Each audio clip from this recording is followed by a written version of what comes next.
근데 말씀하신 등급제를 해서 네. 아예 쓰레기 들어간 시멘트는 생산하지 말자가 아니라 정 필요하면 생산하자. 네. 대신에 그건 사람들이 가까이 사는 그런 뭐 주택이나 이런 데는 못 쓰게 하자 이거 아닙니까? 네. 얼마나 합리적인데 그걸 왜 안 되죠? 예, 이제 여론이 국민들이 모른다는 거예요. 아까 말씀하셨죠. 80몇 프로가 모른다. 예, 그죠? 국민들이 그동안 몰랐고 모르니까 환경부가 마음대로 환경부 쓰레기를 처리해야 되는 다급한 환경부와 그다음에 돈을 벌기 위한 시멘트 기업의 둘이 네. 입장만 맞아서 네. 국민이 배제된 채 지금까지 이게 아니 닿았다. 근데 문제 제기하기 시작한 게 벌써 15년 전인데 예. 그런데도 이게 안 바뀌고 있다는 게 참 답답한 노릇이죠. 저도 이렇게 참 안타깝습니다. 뭐 각 정당이나 국회도 안 움직여요? 사실은 2009년, 2008년까지 국정감사를 여러 번 했잖아요. 2006년, 2007년, 2008년 환경 국정감사 통해서 굉장히 큰 이슈가 됐고 예. 국회 본회의에서 감사원 감사 청구가 돼서 쓰레기 시멘트는 재활용이 아니라 자원 재활용이 아니라 쓰레기 소각에 불과하다라고 감사원 감사 결과까지 나왔어요. 그런데 그 안식게도 2009년부터 4대강 사업이 시작됐죠.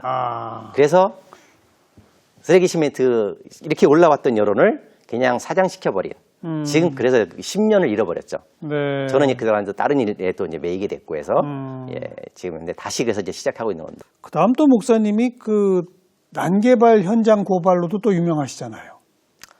어찌 그렇게 됐습니다. 그건 또 어떻게 해서 그렇게 된 거예요?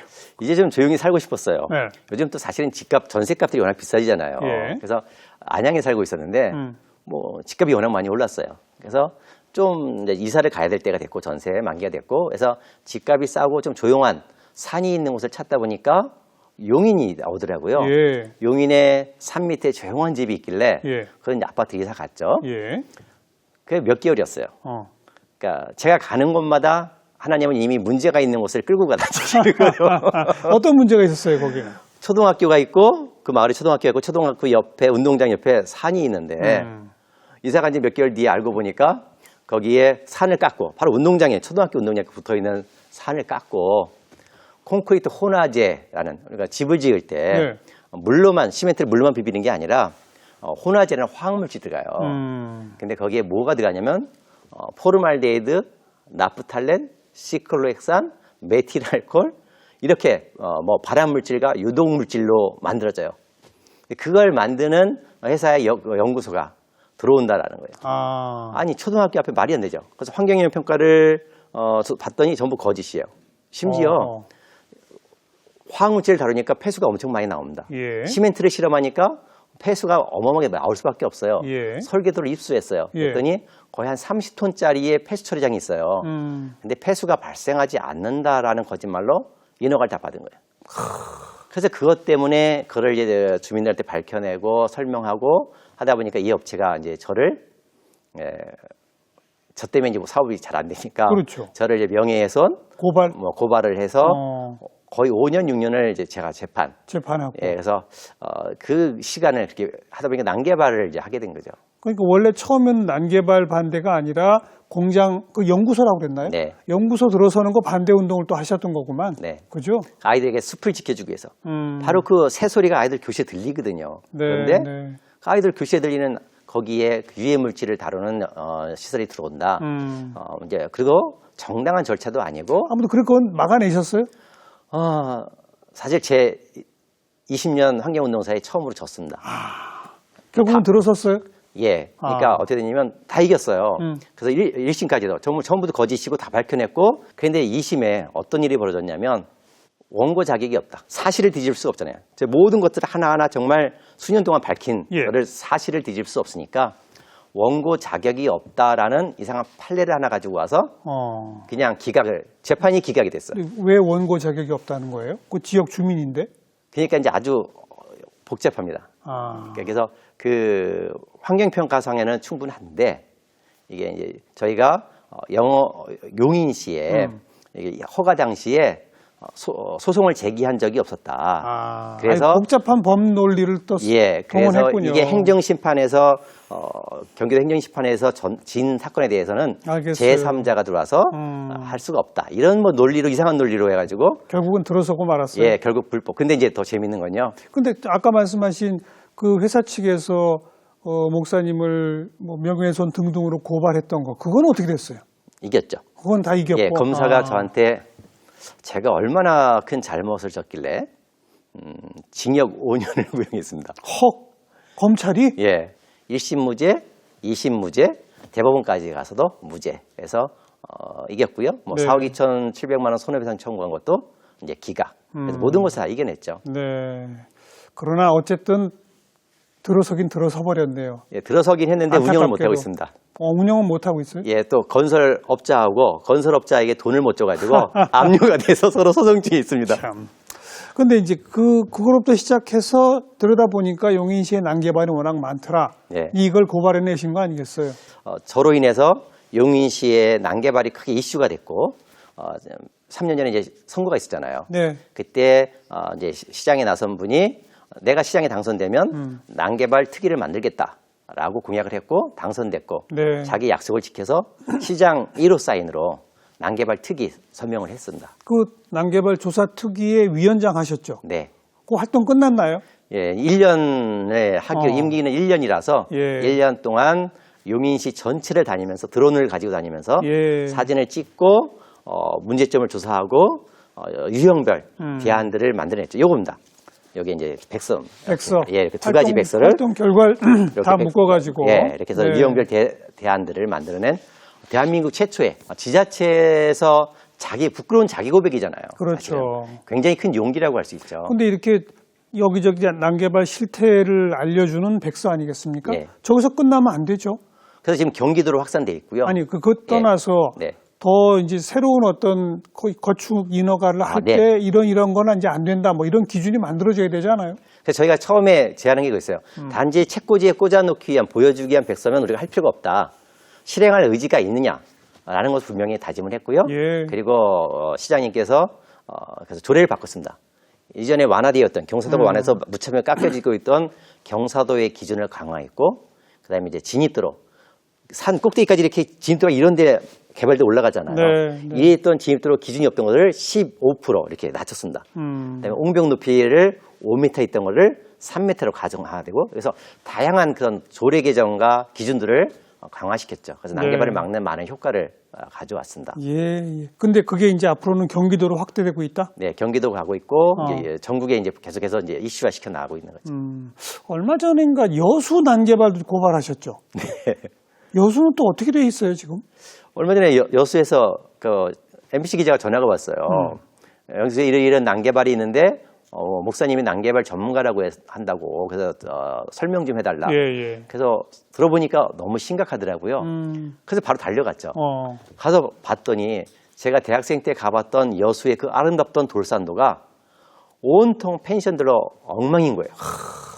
그래서 이제 제가 이제 그 여수를 돌아서 네. 난개발을 찍어서 이제 보도를 했고 네. 여수가 밝게 뒤집혔죠. 그래서 여수에서도 지금 대안을 만들어야 된다. 이제 시의원님들이 지금 열심히 이제 활동 중에 있습니다. 네. 지금 보니까 각 지역의 언론사 기자들도 최 목사님한테 계속 제보를 하고 이러는군요. 네. 그럼 그만큼 이제 최 목사님이 환경 문제가 있는 걸 언론을 통해서 널리 알리기 때문 아닙니까? 그런 것 같아요. 여기저기 매체 기고문 이런 거 엄청나게 쓰셨죠? 네.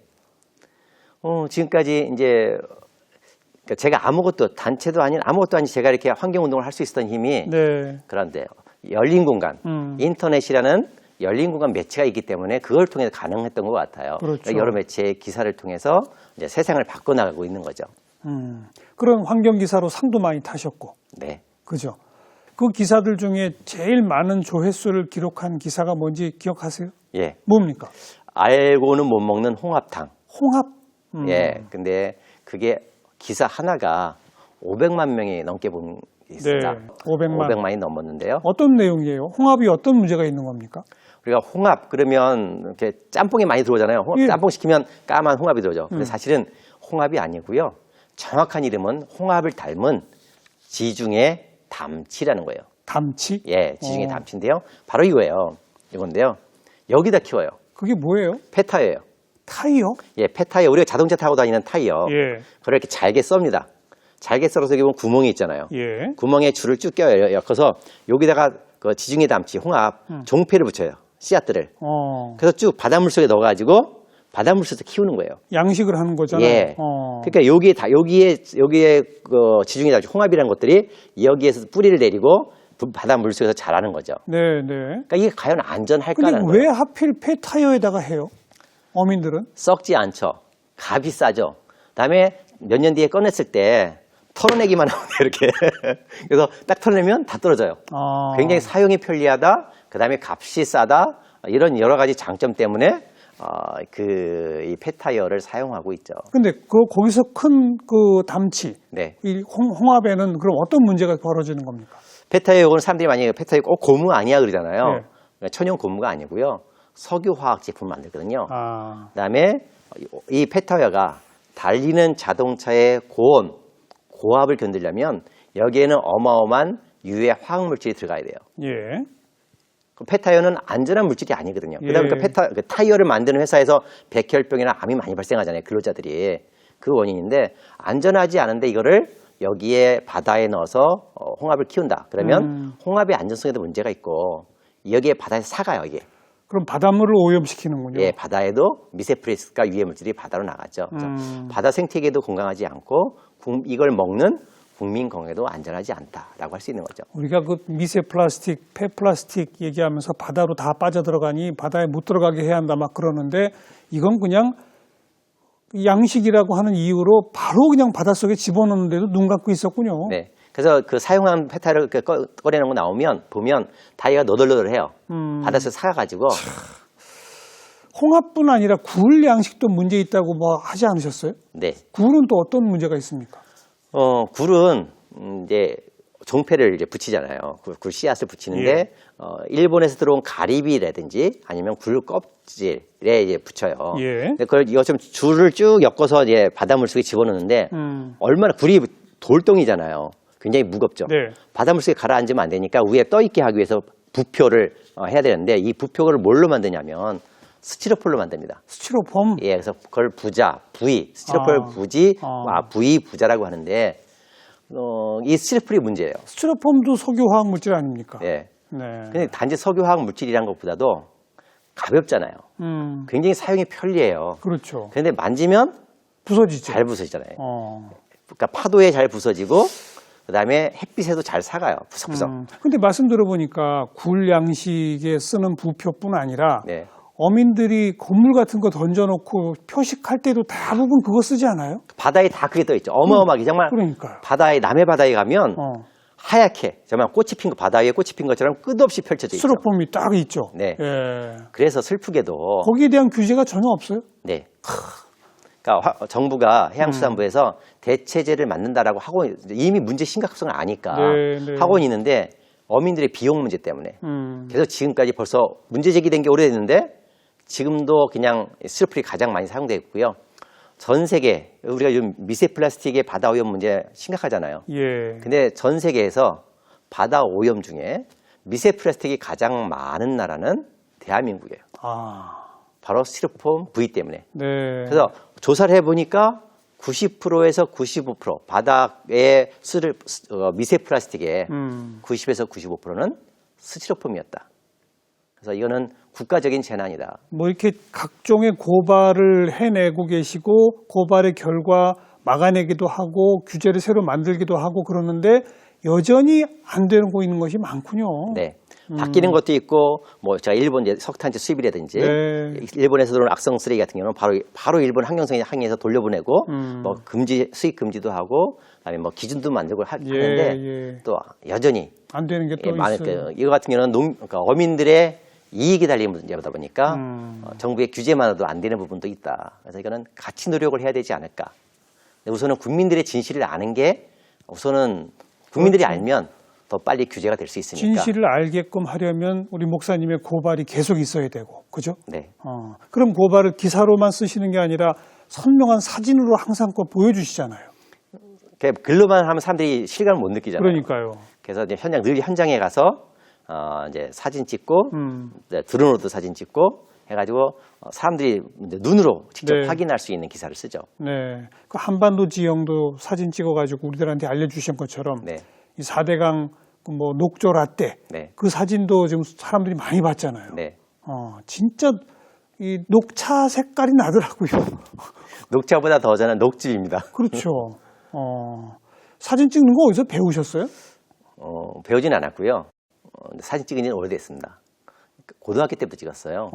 우연히 제 고등학교 때 형님이 중동에 이제 건설 근로자로 갔다가 예. 돌아오면서 카메라를 하나 구해왔어요. 그게 이제 소련제 제니트라는 카메라였어요. 아주 네. 50mm 단 렌즈인데 예. 전 그게 너무나 매혹적이었죠.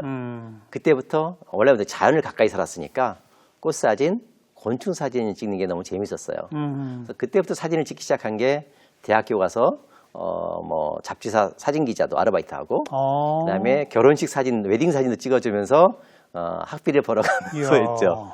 그래서 그게 계속 지금까지 이어온. 그 아마추어가 아니시네요. 프로시네. 일찍부터. 지금 뭐라 그럴까요? 배우지는 않았는데 예. 사물을 보는 다른 조금 눈이 있었던 것 같아요. 그래서 바로 대학교 가자마자 잡지에 연재도 사진 연재를 그래요. 했고 하니까요. 그러니까 자연을 찍는 것부터 시작하셨다는 거 아닙니까? 네. 그런데 최근에인가 새벽 이슬을 찍어가지고 사진전까지 하셨죠. 네. 그 사진 저한테도 몇 장 주셔가지고 제가 갖고 있는데 네. 그런 거는 어떻게 또 찍게 되는 겁니까? 전에는 이제 그 슬라이드였잖아요. 늘 새벽에 나가면 플립크 이슬이 있으니까 사진을 찍고 싶은데 슬라이드는 이제 한계가 있더라고요. 이제 이슬을 찍고 욕망이 생각인 거는 그 김창렬 화백의 물방울 화백 있잖아요. 예. 근데 그림은 내가 그리고 싶은 데다 아무 데나 그리면 되잖아요. 그렇죠. 초점이란 게 없으니까. 근데 사진은 카메라 초점이 있다 보니까 맞아요. 핀이 하나는 맞으면 하나는 나가는 거예요. 그게 표현이 잘 안 됐죠. 근데 디지털 카메라가 나오면서 우연히 하루는 빗방울을 찍어봤는데 그 이슬에 동그란 것이 다 표현이 되는 거예요. 그래서 그때부터 이슬을 찍기 시작했고 단지 물방울과 그림자만이 아니라 이슬 속에 비쳐있는 정말 워낙 투명하기 때문에 그렇죠. 그 자가도 가까이 보면 온 세상이 다 들어옵니다. 주변 풍경이 다 비치죠, 거기에. 네. 예. 뭐 심지어 하늘, 아침에 떠오른 태양, 뭐 산, 구름, 강 모든 세상이 다, 온 우주가 다 들어와요. 네. 그 사진을 보고 많은 분들이 이거는 아주 초대형 무슨 접착 망원 뭐 이런 렌즈로 찍은 거 아니냐 이렇게 하시는 분들 많죠. 제가 2005년도에 인사동에서 2주간 전시회를 했거든요. 이제 대한민국 최초의 새벽 이슬 사진전이었죠. 그때 많은 사진 작가들이 오셨어요. 예. 소문 듣고 많이 오셨는데 예. 이제 사진협회장님도 대학원생들 데리고 오셨고 다들 질문이 이거였어요. 목사님 카메라는 특수한가 보다. 그러니까요. 카메라가 뭐냐. 한 작가는 나는 10년 동안 이슬을 찍었는데 이게 표현이 안 되는데 어떻게 가능하냐. 카메라가 뭐냐는 게 다 주 질문이었죠. 예. 근데 제가 대답을 못했어요. 왜냐하면 비싼 카메라가 아니라 바로 이겁니다. 바로 이 70만 원짜리 이 똑딱이에다가 어떻게 찍었냐면 여기 비밀이 있어요. 여기에 돋보기를 대고쳤습니다. 이렇게 두 가지 돋보기인데요. 요 자그마한 요거 돋보기 그러니까 렌즈. 필름은 루페잖아요. 예. 그럼 이거 딱 맞아요. 이렇게 대고 찍고 그다음에 요건 직물 루페예요. 얘가 돋보기 배율이 좀 더 높아요. 이렇게 피면 되거든요. 이렇게 해가지고 딱 이렇게 찍으면 그 작은 그 조그만 이슬이 들어오고 그 이슬 속에 비쳐있는 온 세상이 그러니까 큰 카메라는 찍으면 워낙 선명하기 때문에 핀이 나가버려요. 네. 근데 얘는 약간 두리뭉실한 그 단점이 이슬과 이슬 속에 비쳐있는 그 온 세상을 우리 눈이 보는 것처럼 그대로 표현해주는 거죠. 그냥 똑딱이 카메라에 돋보기 렌즈만 붙여서 찍으면 되더라. 네. 그거 어떻게 찾아내셨어요? 그 방법을? 그래, 제가 그래서 늘 강의할 때마다 하는 게 있어요. 아이들한테. 많은 사람들이 나는 좋은 대학을 못 나왔어. 나는 아빠가 돈도 많지 않아. 이렇게 늘 상황을 탓하잖아요. 예. 그래서 제가 이런 이야기, 다윗과 골리앗 이야기를 하면서 다윗이 골리앗하고 나 싸울 때 누구보다 멋진 칼, 날카로운 창이 아니었다. 그냥 길에 좋은 물맷돌이었잖아요. 자기에게 익숙한 거. 그 돋보기로 남이 하지 못한 이슬 찐 것처럼 하면서 이걸 합니다. 요즘은 초등학생들 핸드폰 갖고 다니잖아요. 예. 이게 얼마나 좋은 관찰 도구인지 몰라요. 여기다가 여기 제가 뭘 붙여놨어요. 이렇게 찍찍이. 돋보기에도 찍찍이를 붙여놨습니다. 그래서 이렇게만 붙이면 마법의 도구가 되는 거예요. 그러니까 그 휴대전화 사진기에 예. 또 돋보기를 붙여서 아주 그러면 아. 기가 막힌 접사 카메라가 마이크로 렌즈가 돼버린 거죠. 예, 그래서 예. 아무것도 아닌 게 그 길가에 있는 작은 것들을 발견하고 찍을 수 있는 마법의 도구가 된다. 네. 그래서 이런 강의를 이제 아이들한테 하면서 아이들 들려주니까 멀리 있는 게 아니거든요. 그래서 조금만 생각만 바꾸면, 그래서 제가 사진 작가들한테 늘 했던 말이 기계의 문제가 아니라 관점의 문제입니다. 그렇죠. 예, 시선과 관점의 문제입니다. 예. 눈높이를 바꾸세요라고 이야기를 했죠. 지금 강의 말씀 많이 하시는데 주로 어떤 강연을 다니시는 거예요? 제가 목사잖아요. 예. 그러니까 목사니까 당연히 교회 이제 부흥회도 하고 설교도 하죠. 어. 근데 이제 교회뿐만이 아니라 초등학교, 중학교, 고등학교, 대학교, 뭐 시민단체 이런 데 많이 강의를 해요. 근데 주로 환경운동 관련? 환경만이 아니라 이제 글쓰기 강의, 사진 찍기 글쓰기? 강의 뭐 이런 강의도 하죠. 어. 그다음에 요즘은 특히 이제 청소년들 4차 산업혁명 시대에 우리가 어떻게 해야 될 것이냐. 그래서 아이들 그 창의력 깨우기, 아이들이 잠든 네. 내 안에 잠든 창의력 깨우기 뭐 이런 강의도 좀 합니다. 그러니까 그럼 도대체 그 환경운동가, 예. 사진작가, 또 뭐 글쓰기 강의에다가 뭐 창의력 강의? 네. 그 직업이 몇 개신 거예요? 근데 원래 팔방미인이 잘 굽는다 그러잖아요. 그냥 어찌 하다 보니까 이렇게 그런 것 같아요. 이렇게 자연이 바로 내게 많은 생각을 열게 해줬다. 네. 한 가지 분야면 머물지 않게 하고 네, 네. 다양한 이야기들을 할 수 있게 한다. 제가 감사한 건 어릴 때부터 자연과 가까이 했어요. 그러면서 사진을 찍으면서 자연을 배웠죠. 좋아했고. 네. 그다음에 이렇게 다양한 일을 할 수 있었던 건데 그래서 아이들한테 자연 공부를 시켜주시는군요. 예. 21세기 4차 산업혁명 시대 제일 중요한 건 다르게 생각하는 힘이다. 정보는 이미 넘쳐나기 때문에 네, 그 네. 많은 정보들을 내가 취합해서 어떻게 엮어내느냐, 쓰이느냐. 그 다른 생각을 할 수 있는 힘인데 그 다른 생각을 할 수 있는 힘은 바로 자연에서 나온다. 그래서 자연을 관찰하는 힘. 그래서 제가 3가지 비법을 말합니다. 아주 간단한 3가지 방법. 뭐예요? 다른 건 다 까먹지 말고 이것만 기억해라 그러면서 하는 게 뭐예요? 관찰. 두 번째 질문, 상상이에요. 관찰하는 법. 관찰이 바로 시작이거든요. 관심을 갖고 보기 시작하면 보기고요. 그러면 궁금증이 생기고. 예, 그러면 질문. 당연히 여기지 마라. 모든 발견은 바로 질문에서 시작된다. 네. 그래서 질문하는 법. 그 다음에 상상을 통해 너의 나래를 펼쳐라. 주어진 걸 지식만 찾는 게 아니라 상상하고 관찰하고 질문하고 상상하면 새로운 것이 보인다. 네. 그럼 아이들이 그게 정말- 창조고 창의력이다. 네. 그러면 아이들이 잘 듣고요. 재밌어한다. 네. 어디 교회 담임 목사나 해보신 적 없으세요? 전 이렇게 생각을 하죠.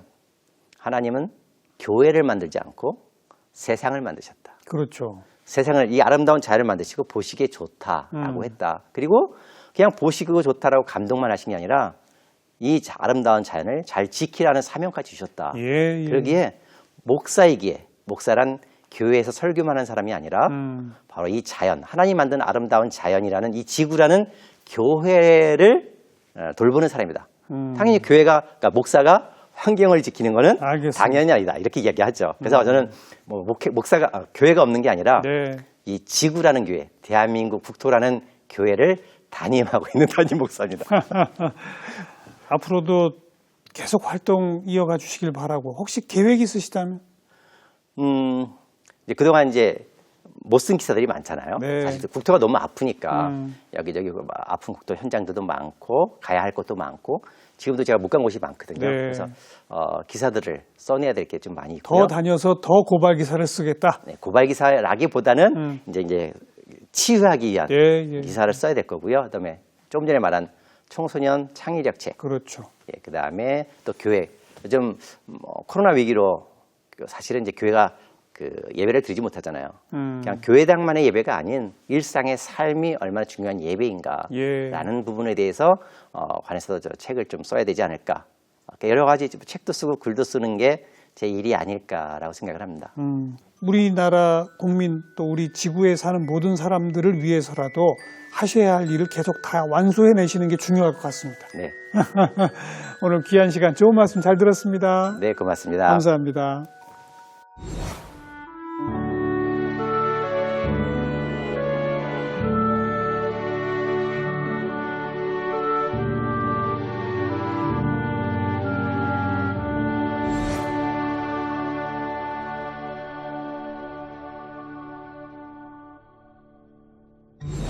네, 이 지구 전체가 하나의 교회다. 상당히 스케일 큰 우리 최병성 목사의 말씀 기억에 남는군요. 다음 시간 또 뵙겠습니다. 안녕히 계세요.